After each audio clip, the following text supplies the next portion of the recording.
With this she tried him to the breaking point, and he turned on her in a flash, raging, "Woman, by heaven you've stung me now! Who dared to move my bed?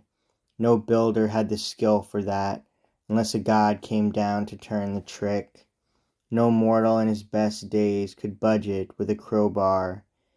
There is our pact and pledge, our secret sign, built into that bed, my handiwork and no one else's. An old trunk of olive grew like a pillar on the building plot, and I laid out our bedroom round that tree, lined up the stone walls, built the walls and roof, gave it a doorway and smooth-fitting doors. Then I lopped off the silvery leaves and branches, hewed and shaped that stump from the roots up into a bedpost, drilled it, let it serve as model for the rest. I planed them all, inlaid them all with silver, gold, and ivory, and stretched a bed between, a pliant web of ox-hide thongs dyed crimson. There's our sign. I know no more. Could someone else's hand have sawn that trunk and dragged the frame away? Their secret. As she heard it told, her knees grew tremulous and weak, her heart failed her. With eyes brimming tears she ran to him, throwing her arms around his neck, and kissed him, murmuring, "Do not rage at me, Odysseus. No one ever matched your caution. Think what difficulty the gods gave. They denied us life together in our prime and flowering years, kept us from crossing into age together. Forgive me, don't be angry. I could not welcome you with love on sight.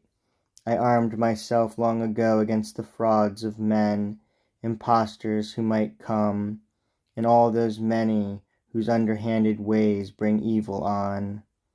Helen of Argos, daughter of Zeus and Leda, would she have joined the stranger, lain with him, if she had known her destiny?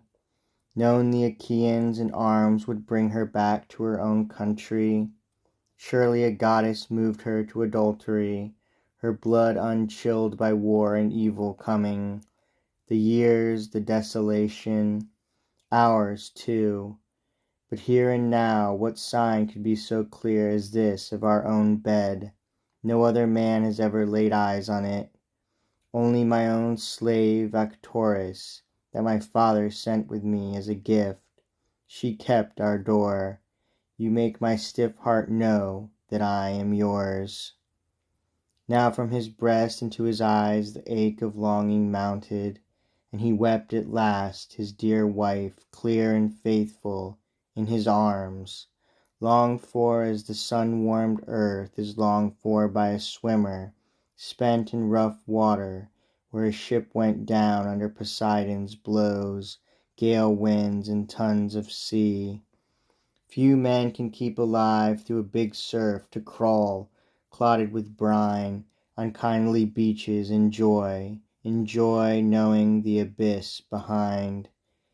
And so she too rejoiced, her gaze upon her husband, her white arms round him pressed as though forever. The rose dawn might have found them weeping still, had not grey-eyed Athena slowed the night when night was most profound, and held the dawn under the ocean of the east, that glossy team, fire-bright and day-bright, the dawn's horses that draw her heavenward for men. Athena stayed their harnessing. Then said Odysseus, "My dear, we have not won through to the end. One trial, I do not know how long, is left for me to see fulfilled. Tiresias' ghost forewarned me the night I stood upon the shore of death, asking about my friend's homecoming and my own. But now the hour grows late, it is bedtime. Rest will be sweet for us, let us lie down." To this Penelope replied, "That bed, that rest is yours whenever desire moves you, now the kind powers have brought you home at last. But as your thought has dwelt upon it, tell me, What is the trial you face? I must know soon. What does it matter if I learn tonight? The teller of many stories said, my strange one, must you again and even now urge me to talk? Here is a plodding tale, no charm in it, no relish in the telling.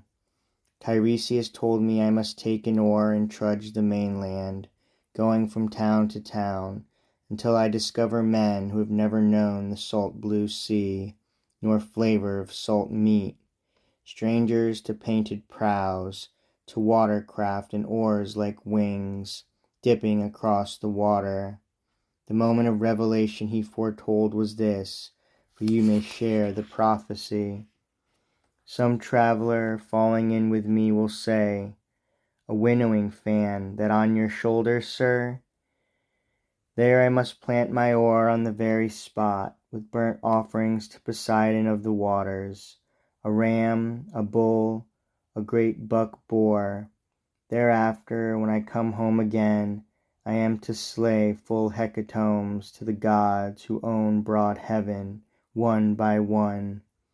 Then death will drift upon me from seaward, mild as air, mild as your hand, in my well-tended weariness of age, contented folk around me on our island. He said all this must come. Penelope said, if by the gods' grace age at least is kind, we have that promise, trials will end in peace.